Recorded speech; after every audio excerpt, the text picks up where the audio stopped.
Hapon na noon at kasalukuyan pa lamang umuuwi si Althea Reyes mula sa kanyang paaralan, lula ng kanyang motorsiklo. Ang puti at asul niyang uniforme ay bakas pa ang gusot ng maghapong pag-aaral. Nakasabit sa kanyang balikat ang kanyang bag, at ang kanyang mukha ay nagpapakita ng pagod matapos ang isang buong araw ng pakikinig sa mga leksyon. Ang daan sa kanilang bayan sa San Roque, sa lalawigan ng Bulacan, na karaniwang maingay dahil sa mga sasakyan at kwentuhan ng mga residente, ay tila may ibang anyo ngayon. Sinubukan ni Althea na ituon ang kanyang atensyon sa pagmamaneho, kahit paunti-unti nang gumagapang ang isang hindi maipaliwanag na kaba nang matanaw niya ang isang kumpol ng mga tao sa di kalayuan. Ilang pulis ang nakatayo sa gilid ng kalsada, hinaharang ang bawat motorista na dumadaan. Ang atmosfera na dapat sana'y normal ay biglang naging tensyonado. Ang mga trooper na nasa unahan ni Althea ay isa-isang sinusuri. May mga pinapatabi, may mga pinapababa sa kanilang mga motor. Ang ilan ay halatang inis ngunit wala silang magawa kundi sumunod. Huminga ng malalim si Althea, nakaramdam ng pag-aalala kahit alam niyang kumpleto ang kanyang mga papeles. Sana hindi ako gaanong matagalan, bulong niya sa sarili, sinusubukang pakalmahin ang kanyang dibdib. Ngunit patuloy siyang kinakabahan dahil ang paraan ng paghinto ng mga pulis sa mga sasakyan ay tila hindi karaniwan. Dahan-dahan niyang binagalan ang takbo ng kanyang motor nang papalapit na siya sa checkpoint. Nahagip ng kanyang mga mata ang mga mukha ng ibang motorista na katatapos lang suriin. Karamihan ay balisa. May ilan na tila nagmumura sa kanilang isipan ngunit pilit na nananahimik. Lalong lumakas ang takot ni Althea nang mapagtanto niyang ang checkpoint na iyon ay hindi lamang isang ordinaryong inspeksyon, kundi tila puno ng panggigipit. Nakita niya ang isang pulis na malaki ang katawan na tila sinasadyang maging arogante sa mga taong dumaraan. Nang ilang metro na lamang ang layo niya sa hanay ng mga pulis, marahan niyang itinigil ang kanyang motor sa gilid. Bahagyang nanginginig ang kanyang kamay nang kunin niya ang kanyang maliit na pitaka mula sa bulsa upang tiyaking nakahanda na ang kanyang lisensya at rehistro. Diretso ang kanyang tingin sa unahan, ngunit ang kanyang puso ay kumakabog ng mas mabilis. Mula sa kanan, isang malaking pulis ang nagsimulang maglakad palapit sa kanya. Ang matigas na mukha, matipunong katawan, at ang paraan ng paglakad na puno ng otoridad ay nagpabilis ng hininga ni Althea. Mula sa sandaling iyon, alam niyang ang kanyang pag-uwi mula sa eskwela ay hindi magiging tulad ng dati. Nang huminto ang kanyang motor sa gilid ng kalsada, agad binuksan ni Althea ang kanyang maliit na bag. Nanginginig ang kanyang mga kamay habang kinukuha ang kanyang lisensya at ang isip na inihanda na niya.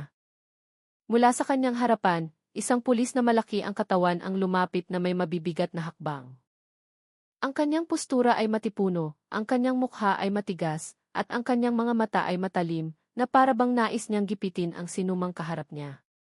Ang pulis na iyon ay si Apat Ricardo Bautista. Sa isang mataas na tono, agad siyang sumigaw, nasaan ang mga papeles mo? Ilabas mo bilis! Ang kanyang boses ay nagdulot ng mas matinding kaba kay Althea, kahit alam niyang kumpleto ang mga dokumentong dala niya. Magalang na iniabot ni Althea ang kanyang lisensya at rehistro.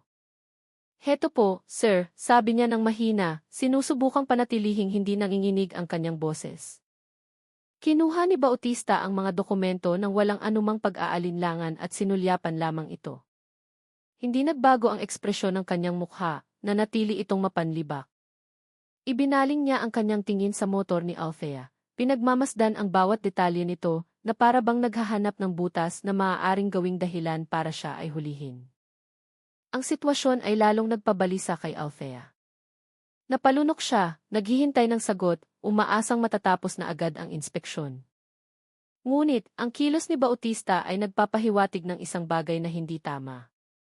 Hindi talaga siya nakatuon sa mga dokumento, kundi sa pagkakataong takutin ang kanyang kaharap. Ang kanyang tingin ay palipat-lipat mula sa gulong hanggang sa mga mata ni Althea na kitang-kita ang takot. Ramdam ni Althea na ang pagtingin na iyon ay hindi isang ordinaryong pagsusuri. Ilang residente na nanonood ay nagsimulang magbulungan, ngunit hanggang sa pagmamasid lamang mula sa malayo ang kanilang kaya. Pagkatapos ay lumapit pa si Bautista, tumayo mismo sa tabi ng motor ni Althea. Mabigat ang kanyang paghinga at nanatiling magaspang ang tono ng kanyang pananalita.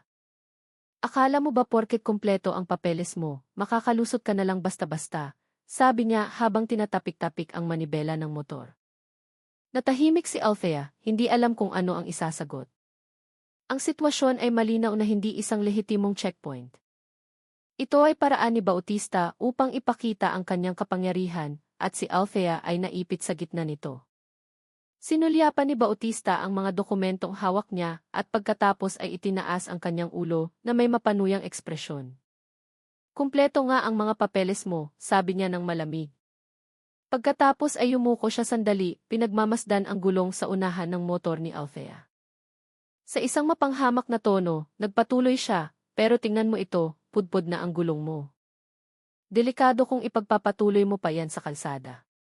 Agad na yumuko si Althea, tiningnan ang kanyang gulong at mabilis na sumagot, paumanhin po, sir. Kakapalit ko lang po ng gulong na iyan noong 1 buwan. Maganda pa po, makapal pa. Ang sagot na iyon ay nagdulot lamang ng isang magaspang na tawa mula kay Bautista.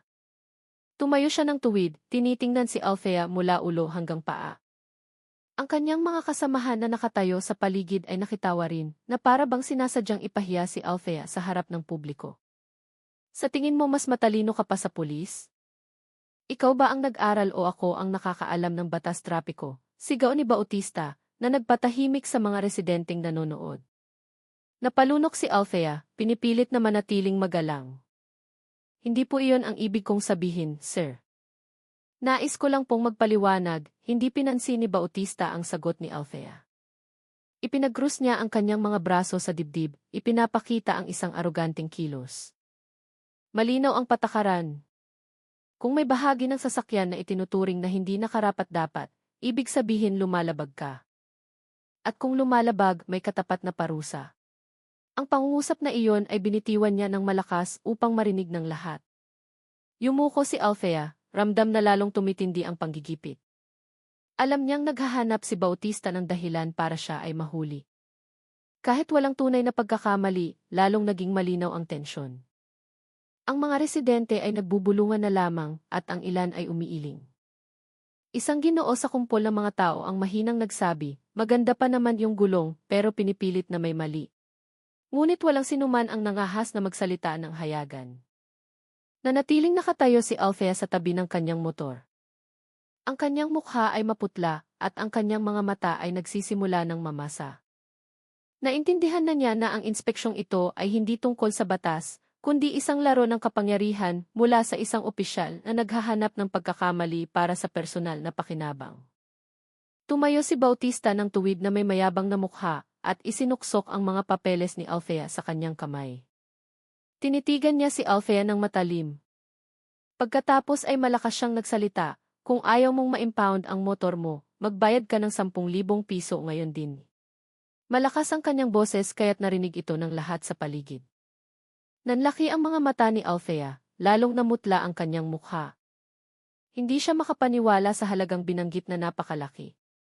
Higit pa rito, isa lamang siyang estudyante. Sinubukan ni Althea na lakasan ang kanyang loob upang sumagot, Sir, nag-aaral pa lang po ako. Wala po akong ganyang kalaking pera, sabi niya na may nanginginig na boses. Pinaningkitan siya ng mata ni Bautista na para bang walang pakialam sa kanyang paliwanag. Iwinasiwas niya ang kanyang kamay patungo kay Althea nang may kabastusan. Wala akong pakialam dyan. Malinaw ang patakaran. Kung lumabag ka, kailangang may kabayaran. Magbayad ka ngayon o dadalhin ko ang motor mo. Ang bigat ng kanyang boses ay parang isang utos na hindi maaaring suwayin. Ang mga kasamahan ni Bautista ay sumabat din na may nanunuyang tono. Kung wala kang pera, manghiram ka sa mga magulang mo. Estudyante ka pa lang, ang tapang mo nang lumaban sa batas. Ang mga salitang iyon ay lalong nagpamula sa mukha ni Althea, dahil sa pinaghalong takot, hiya at panggigipit. Tiningnan niya si Bautista na may nagmamakaawang mga mata, wala po talaga akong kasalanan, sir. Pakiusap po, wag niyo po akong piliting magbayad. Hindi ko po kaya.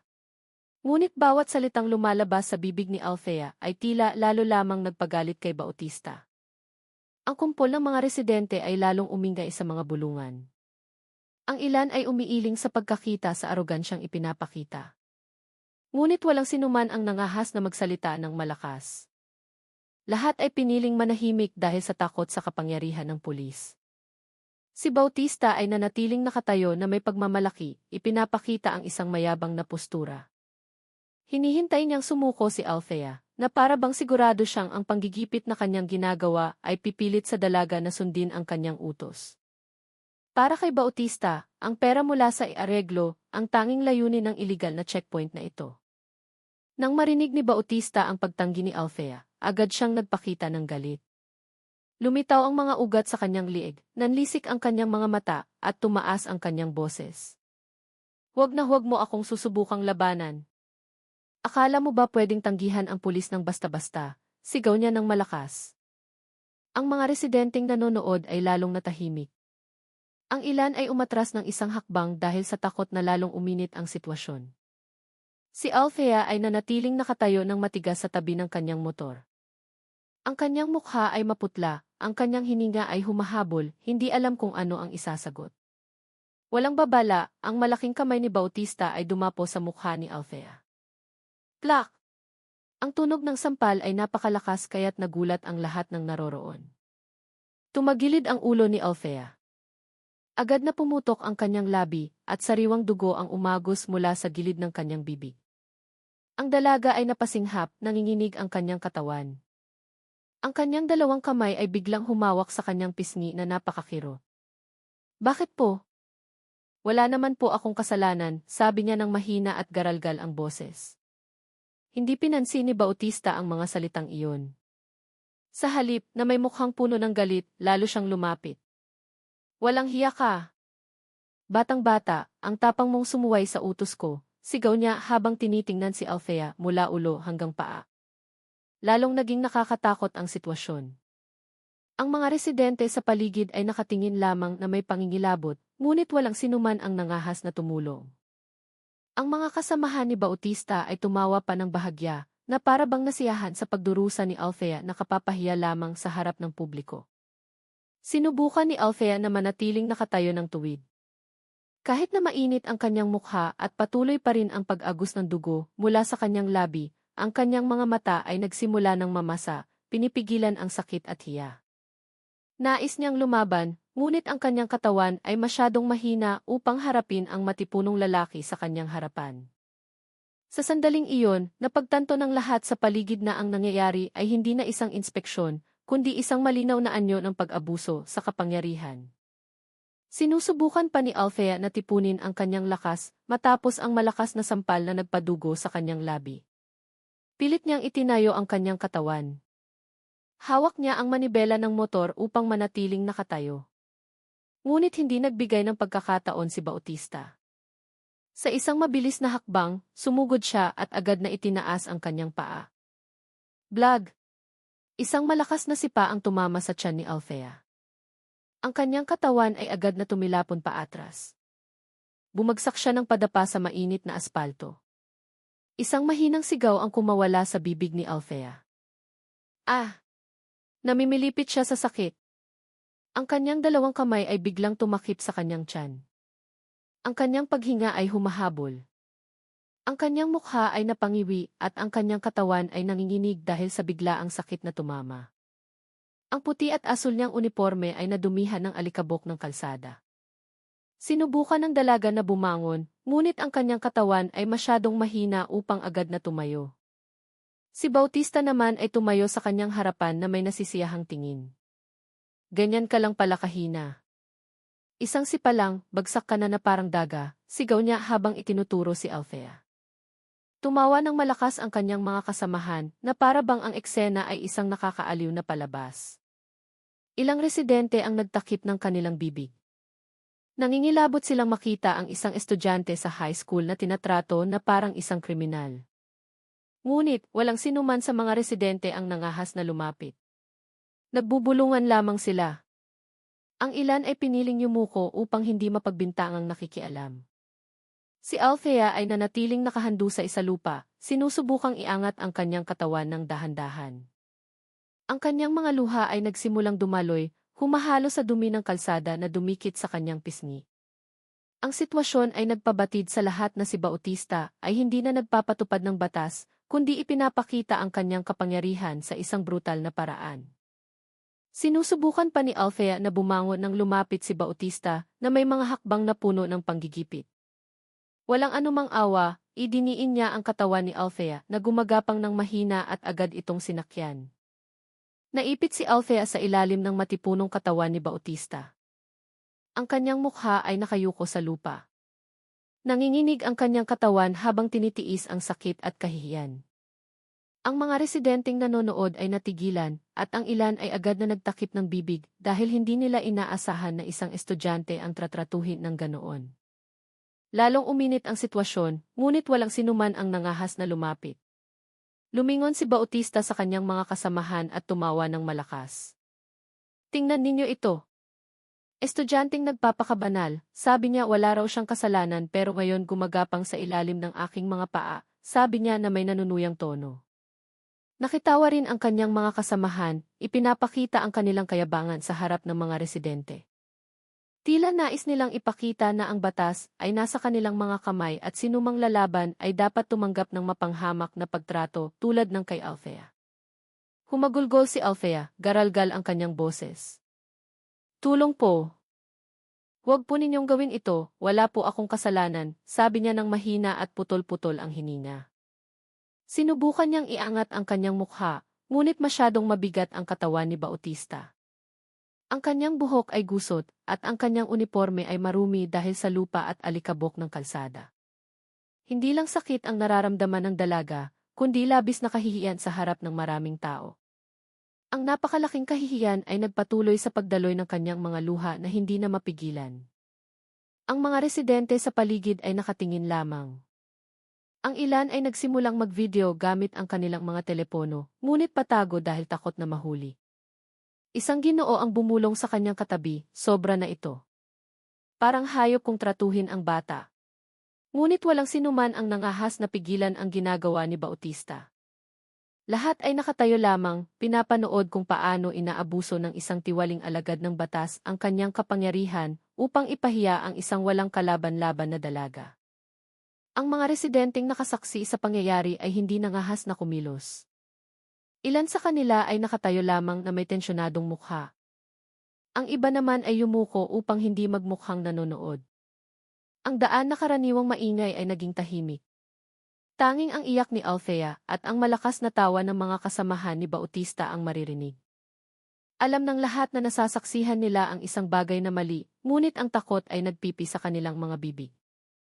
Sa isang panig, isang ginang na may katandaan ang nagtakip ng bibig, pinipigilan ang pag-iyak habang nakikita ang kalagayan ni Althea. Nais niyang lumapit para tumulong, ngunit agad siyang hinila ng kanyang asawa. Huwag kang makialam, baka tayo pa ang balikan, bulong ng asawa na may pag-aalala sa mukha. Ang mga salitang iyon ay sumasalamin sa nararamdaman ng karamihan sa mga residente roon. Galit sila ngunit takot din dahil alam nilang si Bautista ay hindi isang ordinaryong pulis, kundi isang taong may kapangyarihan sa lugar na iyon. Samantala, ang mga kasamahan ni Bautista ay nanatiling nakapalibot na may mga mukhang puno ng kayabangan. Tila sinasadya nilang panatilihing tensyonado ang sitwasyon upang walang sinuman ang mangahas na kumilos. Ang kanilang mga tingin ay nananakot sa sinumang susubok na lumapit. Ilang residente na kanina inaglabas ng kanilang mga telepono para mag-video ay mabilis na itinago ito ulit dahil takot na mahuli. Walang lugar para sa katapangan. Ang naroroon lamang ay pag-aalala at malawakang takot. Si Althea ay nasa lupa pa rin. Nanginginig ang kanyang katawan. Basang-basa ng luha ang kanyang mukha. Sinubukan niyang magsalita, ngunit ang kanyang boses ay halos hindi na marinig. Tulong! Hindi ko na po kaya. Ngunit walang sumasagot. Lahat ay nakatingin lamang na may mga mukhang puno ng pag-aalinlangan. Ang daan sa bayan na karaniwang puno ng kwentuhan tuwing hapon ay ngayon ay tahimik at nakakatakot. Lahat ng mata ay nakatuon sa isang punto. Isang batang estudyante na pinapahiya ng isang alagad ng batas, at mga residente na tanging mga piping saksi lamang. Sa gitna ng nakakatakot na sitwasyon, isang tunog ng mabibigat na hakbang ang narinig mula sa direksyon ng kumpol ng mga residente. Ang lahat na kanina'y tahimik ay sabay-sabay na lumingon. Mula sa pagitan ng mga tao, isang lalaking malaki ang katawan na may kumpletong uniporme ng militar ang humakbang pasulong. Ang kanyang postura ay tuwid, malapad ang kanyang mga balikat, at ang kanyang mukha ay matigas na puno ng otoridad. Siya si General Antonio Reyes, isang mataas na opisyal ng Armed Forces of the Philippines at ama mismo ni Althea. Ang kanyang pagdating ay agad na nakakuha ng atensyon ng lahat sa lugar ng iligal na checkpoint. Ang mga residenteng nakakakilala sa kanya ay agad na nagbulungan. Si General Reyes yan. Tatay yan ng estudyante. Ang mahinang bulungan ay lalong nagpatindi sa tensyon. Nagkatinginan ang mga kasamahan ni Bautista. Ilan sa kanila ay nagsimulang mag-alinlangan.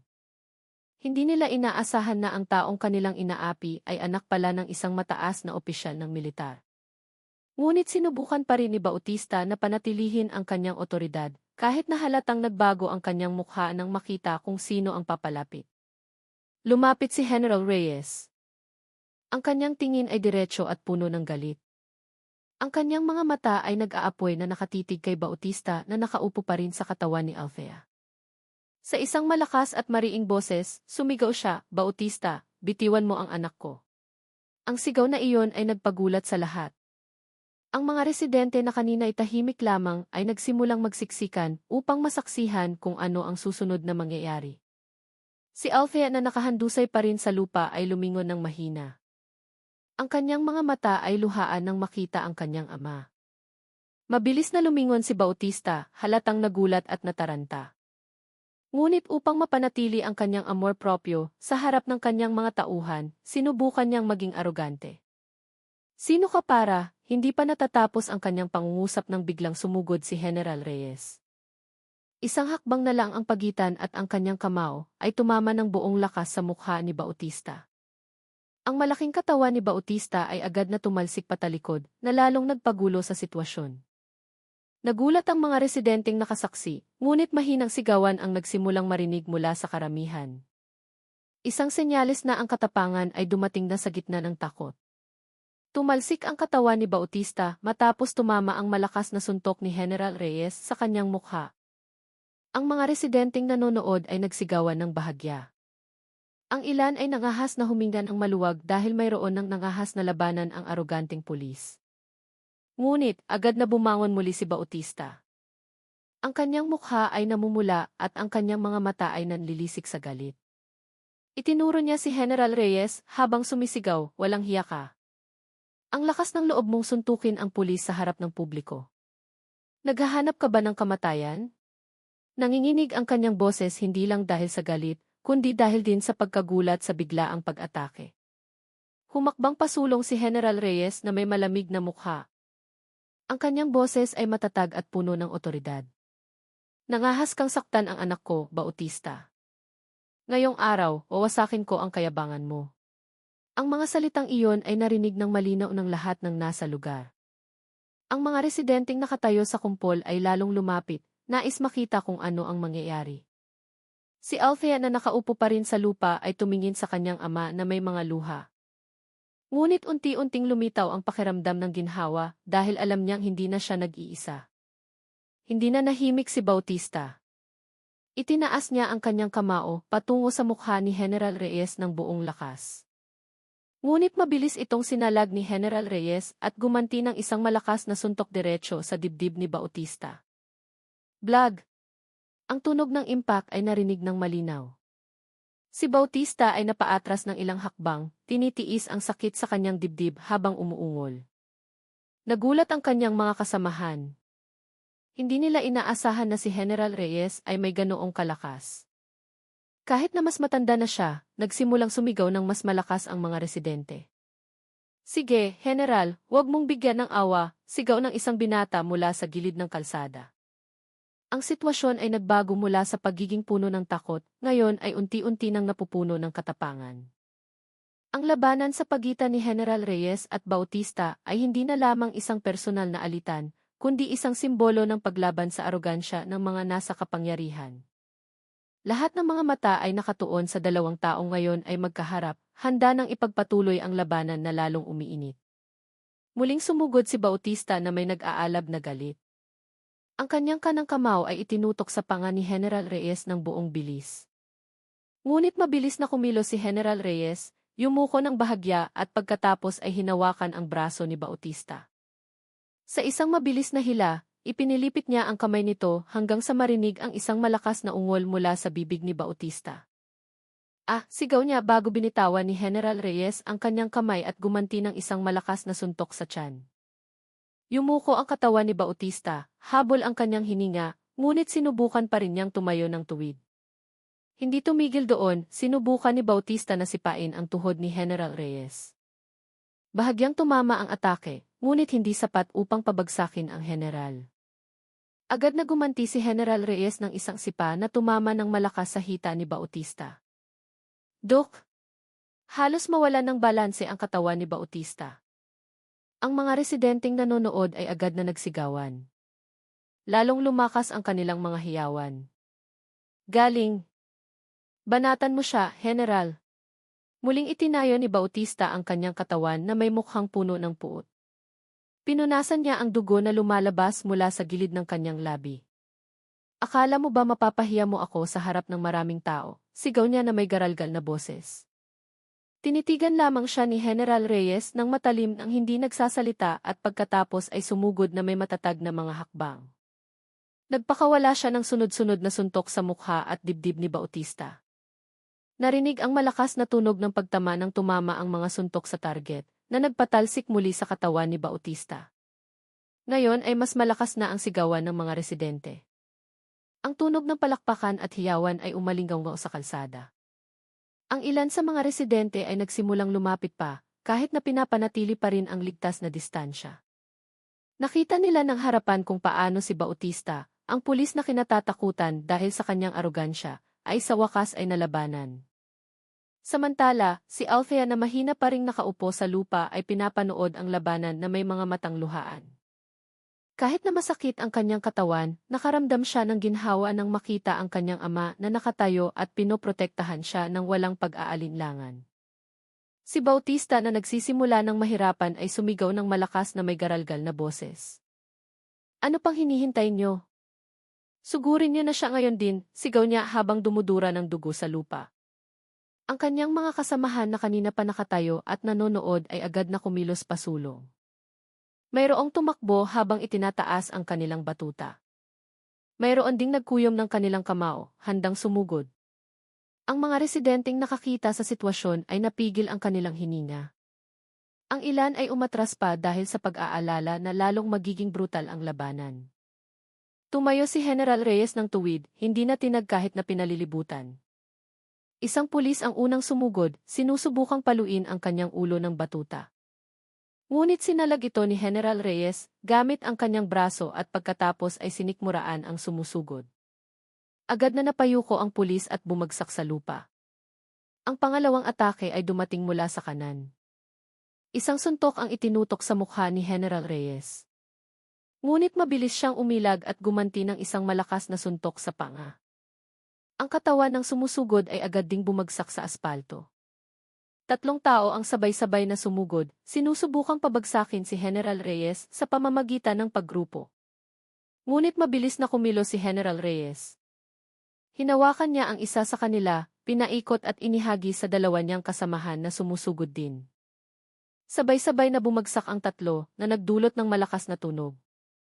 Ang mga residenteng nakakita sa eksena ay agad na nagsigawan ng malakas. Grebe! Tumba lahat, sigaw ng isang Ginoo mula sa kumpol ng mga tao. Lalong nataranta si Bautista nang makita ang kanyang mga kasamahan na isa-isang pinatumba. Sa loob lamang ng ilang minuto, halos lahat ng mga pulis na kanina ay mayabang na nakatayo ay ngayon ay nakahandusay sa kalsada, umuungol sa sakit. Ang hininga ni General Reyes ay nananatiling normal. Kahit na nagsisimula ng dumaloy ang pawis sa kanyang noo, lumingon siya kay Bautista na may malamig na tingin na puno ng galit. Akala mo ba matutumba mo ako gamit ang mga tauhan mo? Ngayon, tingnan mo. Walang isa man sa kanila ang makakatulong sa iyo. Ang kanyang mga salita ay lalong nagpatindi sa sitwasyon. At ang mga residente ay lalong lumakas ang sigawan bilang suporta. Nakatayo si Bautista na nanginginig ang katawan. Humahabol ang kanyang hininga. Nakita niya ang kanyang mga kasamahan na isa-isang nakahandu sa isalupa. Mayroong namimilipit sa sakit, mayroong hindi na makabangon. Maputla ang kanyang mukha, ngunit sinubukan pa rin niyang magpakita ng kayabangan. Sa nanginginig na boses, sumigaw siya, "Akala mo ba tapos na ito, Reyes? Hindi ako magpapatalo sa isang matandang sundalo na tulad mo." Ngunit, ang kanyang mga salita ay mas parang isang pagtatangka na takpan ang kanyang takot kaysa sa isang tunay na banta. Hindi nag-aksaya ng oras si General Reyes upang sumagot ng salita. Dahan-dahan siyang lumapit. Bawat hakbang niya ay lalong nagpapadama ng panggigipit kay Bautista. Ang kanyang tingin ay matalim, puno ng pigil na galit. Nang isang hakbang na lang ang pagitan, hinawakan ni General Reyes ang kwelyo ng uniporme ni Bautista gamit ang isang kamay. Sa buong lakas, hinila niya ito hanggang sa bahagyang umangat ang malaking katawan ni Bautista mula sa lupa. Ang mga residenteng nakasaksi ay napigil ang kanilang hininga, panandali ang natahimik ang paligid bago marinig ang mga sigaw ng suporta. Walang pag-aalinlangan, binugbog ni General Reyes si Bautista ng husto. Ang kanyang unang suntok ay tumama sa mukha na nagpatalsik sa ulo ni Bautista. Ang sumunod na suntok ay tumama sa tiyan na nagpayuko sa kanyang katawan sa sakit. Bog! Bog! Duk! Ang tunog ng mga tama ay malinaw na narinig. Hindi makalaban si Bautista. Ang kanyang mga kamay ay sinusubukan lamang takpan ang kanyang mukha. Ngunit ang mga atake ni General Reyes ay masyadong mabilis at malakas. Nagsimulang dumaloy ang dugo mula sa ilong at bibig ni Bautista, na lalong nagpagulo sa kanyang mukha. Ang mga residenteng nanonood ay lalong lumakas ang sigawan. "Sige pa, General! Yan ang ganti sa kayabangan niya," sigaw ng isang binata. Ilang residente ang nagtaas ng kamay at sumigaw na para bang nasasaksihan ang hustisya na ipinapatupad sa kanilang harapan. Lalong nawalan ng laban si Bautista, ang kanyang katawan ay nagsimulang manghina, halos matumba na. Ngayon ay malinaw na. Ang pulis na kinatatakutan dahil sa kanyang arogansya ay tuluyan ng napasok sa isang sulok. Hindi na kayang tapatan ang lakas ng isang amang nagingit-ngit dahil sa pagpapahiya sa kanyang anak. Nang manghina si Bautista at hindi na makalaban, sumabog ang sigawan mula sa mga residente. Sila na kanina ay tahimik lamang dahil sa takot, ngayon ay nagsisigawan ng may ginhawa, nasasaksihan ang arogansya ng isang tiwaling pulis na sa wakas ay nabasag. "Galing, General, huwag mong patawarin," sigaw ng isang ginoo mula sa kumpo ng mga tao. Ang sitwasyon na kanina itensyonado at nakakatakot ay napalitan ng mga sigaw ng suporta. Ang takot na bumabalot sa mga residente ay tila nabasag nang makita nilang tuluyang napahiya si Bautista sa harap ng maraming tao. Ilang residente ang nagsimulang pumalakpak. Ang iba naman ay sumipol ng malakas upang bigyan ng suporta si General Reyes na nakatayo pa rin ng tuwid. "Ito ang tunay na hustisya," sigaw ng isang binata. Ang mga taong kanina ay nakayuko lamang ay nangahas ng itaas ang kanilang ulo, at lumapit pa ng kaunti upang mas malinaw na makita kung paano si Bautista, ang pulis na kinatatakutan, ay nakahandusay ng walang kalaban-laban. Ang sandaling iyon ay naging paraan ng pagpapalabas ng galit ng mga residente na matagal na nilang kinikimkim. Sa kabilang banda, ang mga kasamahan ni Bautista na unang natumba ay walang magawa. Nakahandusay lamang sila sa lupa, naririnig ang sigawan ng mga residente na ngayon ay nanunuya sa kanila. Matapang lang sa mga ordinaryong tao, pero kapag nilabanan, talo agad, sigaw ng isang residente. Ang masasakit na komentong iyon ay lalong nagdagdag sa kahihiyang dinaranas ni Bautista at ng kanyang grupo. Para sa mga residente, ang nasaksihan nila sa araw na iyon ay isang pagbabago. Isang patunay na ang pang-aabuso ay maaaring labanan. Si Althea na mahina pa ring nakaupo sa gilid ng kalsada ay pinanood ang eksena na may mga matang luhaan. Kahit na masakit pa ang kanyang katawan, malinaw niyang naririnig ang sigawan at palakpakan ng mga residente. Ang takot na bumalot sa kanya kanina ay unti-unting napalitan ng pakiramdam ng ginhawa. Dahil alam niyang lahat ng tao ngayon ay nasa panig niya at ng kanyang ama. Ang sigawan ng mga tao sa hapong iyon ay hindi lamang suporta, kundi isang anyo ng paglaban sa arogansya ng mga nasa kapangyarihan na matagal na nilang tiniis. Si General Reyes na nakatayo pa rin ng tuwid sa gitna ng kalsada, ay sa wakas ay ibinaling ang kanyang tingin mula kay Bautista na nakahandusay at duguan. Ang sigawan ng mga residente ay malakas pa ring naririnig, ngunit ang kanyang atensyon ngayon ay nakatuon na lamang kay Althea na nakaupo ng mahina sa aspalto na nanginginig ang katawan. Sa mabilis na mga hakbang, nilapitan niya ang kanyang anak at lumuhod sa harap nito. Ang matigas na mukha ni General Reyes na kanina'y puno ng galit ay napalitan ng ekspresyon ng isang amang nag-aalala. Hinawakan niya ang mga balikat ni Althea gamit ang kanyang dalawang kamay. Tapos na, anak. Nandito na si Papa. Ligtas ka na. Ang mga salita ni General Reyes ay matatag ngunit malambing sa pandinig ng kanyang anak. Si Althea na nakatingin sa kanyang ama ay lalong napaiyak. Ang kanyang mga luha ay dumaloy ng malakas, humahalo sa dumi at dugo sa kanyang mukha. Niyakap niya ng mahigpit ang kanyang ama habang humihikbi. Papa, natakot po ako. Nahihiya po ako. Ang kanyang boses ay garalgal na lumalabas sa pagitan ng kanyang mga hikbi. Ang yakap na iyon ay nagpakita kung gaano kasira ang damdamin ng isang anak na kapapahiya lamang sa harap ng publiko. Hinaplos ni General Reyes ang magulong buhok ni Althea. Sinusubukang pakalmahin siya. Wala nang makakapanakit sa'yo.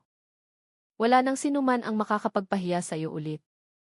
Pangako yan ni Papa, sabi niya ng may diin. Ang mga salitang iyon ay narinig ng malinaw hindi lamang para kay Althea, kundi para sa lahat ng residenteng nasa paligid. Ang mensahe ay parang isang pagpapatibay na ang ginawa ni Bautista ay hindi na kailanman maulit pa.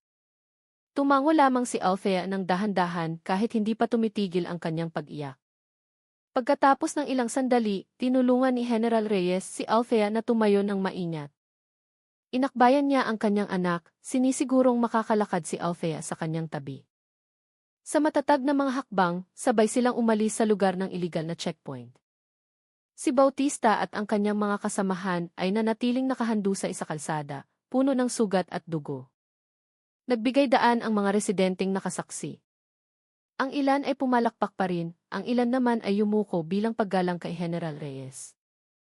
Nagtapos ang hapon sa isang malinaw na larawan, isang ama na inuuwi ang kanyang anak na may buong proteksyon, habang ang arogansya ng mga nasa kapangyarihan ay naiwang nakahandusay at walang magawa. Hindi nagtagal matapos ang insidente, ang video na palihim na kinunat ng isang residente ay naging viral sa social media. Ang ilang minutong video ay malinaw na nagpakita kung paano sinampal, sinipa, at pinahiya ni Bautista si Althea. Nagalit ang publiko, umulan ang masasakit na komento at lumakas ang panawagan na parusahan si Bautista. Ang hashtag na Justice for Althea ay kumalat sa iba't ibang platform. Dahil sa presyo ng publiko, hindi na maaaring magbulag-bulagan ang institusyon ng kapulisan. Agad na kumilos ang Internal Affairs Service, VIV, upang magsagawa ng investigasyon. Agad na idinetin si Bautista at ang kanyang mga kasamahan para sa interogasyon. Sa proseso, lalong lumakas ang mga ebidensya. Ang testimonya ng mga saksi, ang video, at ang pisikal na kalagayan ni Althea na nagtamo ng mga sugat. Lahat ng ito ay naging matibay na batayan na ang ginawa ni Bautista ay hindi lamang paglabag sa disiplina, kundi isang krimen. Isinagawa ang isang administrative hearing at si Bautista ay umupo sa silya ng akusado na may mukhang puno pa ng mga pasa. Sa internal na paglilitis, isang matibay na desisyon ang ipinataw. Si Bautista ay tinanggal sa serbisyo, dishonorably discharged, dahil sa pagdudungis sa pangalan ng institusyon. Bukod dito, ang kanyang kaso ay inilipat sa korte kriminal na may mga kasong extortion at physical assault. Binasa ng opisyal ang desisyon ng may diin. Ang asal na ipinakita ni AC Bautista ay isang anyo ng pag-abuso sa kapangyarihan. Hindi po protektahan ng institusyon ang mga miyembrong sumisira sa tiwala ng mamamayan. Agad na sinundan ng sigawan ng kasiyahan mula sa mga taong sumusubaybay sa proseso ang desisyon. Yumuko lamang si Bautista, hindi na nangahas na tumingin kaninuman. Ang kanyang arogansya ay napalitan ng isang malungkot na mukha ng isang dating alagad ng batas na nawalan ng posisyon at karangalan. Ang parusang iyon ay isang malaking dagok hindi lamang para sa kanya, kundi isang matinding babala para sa ibang mga opisyal na susubok na abusuhin ang kanilang kapangyarihan. Para sa mamamayan, nagsisimula ng maipatupad ang hustisya, at ang nangyari kay Althea ay hindi malilimutan bilang paalala na ang batas ay dapat pumanig sa taumbayan, hindi sa mga tiwaling nasa kapangyarihan. Ilang araw matapos lumabas ang kaso ni Bautista sa publiko, nagdaos ang Philippine National Police ng isang espesyal na press conference. Isang mataas na opisyal na may seryosong mukha ang tumayo sa podium, kasama ang iba pang mga opisyal. Napuno ng ilaw ng mga kamera ang silid. Inihanda ng mga mamamahayag ang kanilang mga mikropono. Tahimik ang lahat, naghihintay sa opisyal na pahayag. Nagsimula ang opisyal sa isang matatag na boses. Nais naming iparating ang aming taos-pusong paghingi ng paumanhin sa publiko, lalo na sa biktima na si Althea at sa kanyang pamilya. Iginiit niya na ang brutal na aksyon ni Bautista at ng kanyang mga kasamahan ay hindi kumakatawan sa buong institusyon ng kapulisan. Iyon ay gawa ng iilang tiwaling individual, hindi utos ng institusyon. Mabilis kaming kumilos sa pamamagitan ng pagdetain sa mga salarin, pagproseso sa kanila sa pamamagitan ng aming Internal Affairs Service, at paglilipat ng kaso sa korte. Walang lugar para sa pag-abuso sa kapangyarihan, dagdag pa niya. Ang pahayag na iyon ay agad na naitala ng lahat ng media at naging pangunahing balita sa buong bansa sa araw na iyon. Ngunit kahit na ang paglilinaw na iyon ay ipinarating ng hayagan, nanatiling mapagbantay ang publiko. Maraming komento ang nagsasabing hindi sapat ang paghingi ng paumanhin para mabura ang trauma at kawalan ng tiwala ng mamamayan. Ilang aktivista pa nga ang nagtipon sa labas ng gusali ng press conference, naglalaglag ng mga banner na may mga panawagang magsagawa ng malawakang reforma sa kapulisan. Ang presyon ng publiko ay lalong nagpakita na ang kaso ni Althea ay isa lamang sa maraming patunay ng pag-abuso sa kapangyarihan. Ang opisyal na paglilinaw na iyon ang nagtapos sa serye ng mga pangyayari na yumanig sa tiwala ng publiko. Para sa ilang mamamayan, ang matibay na hakbang laban kay Bautista ay itinuturing na isang maliit na tagumpay laban sa arogansya ng mga nasa kapangyarihan. Ngunit para sa iba, ang pahayag na iyon ay simula pa lamang ng isang malaking gawain, ang tiyaking hindi na kailanman maulit ang mga katulad na pangyayari. Ang pangalan ni Althea ngayon ay hindi na lamang isang estudyante sa high school na biktima ng iligal na checkpoint, kundi isang simbolo ng katapangan at